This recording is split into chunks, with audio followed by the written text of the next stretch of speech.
नमस्कार दोस्तों, मेरा नाम है जसपाल सिंह और आप देख रहे हैं हमारा चैनल ट्रक ज्ञान।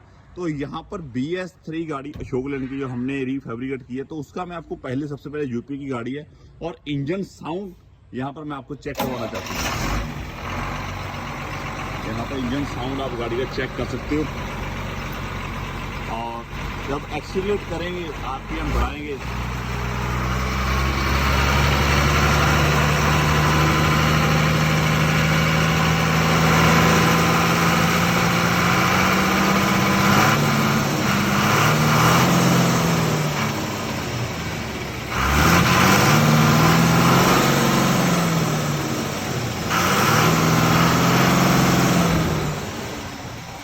इस तरह की आवाज़ BS3 के H series engine Ashok Leyland से आ रही है।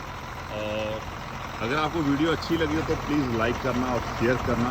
और BS4 का अगर आपको इंजन साउंड चेक करना है तो उसके बारे में आप कमेंट करना, तो आपको वो भी वीडियो जल्दी लेकर आएंगे हम।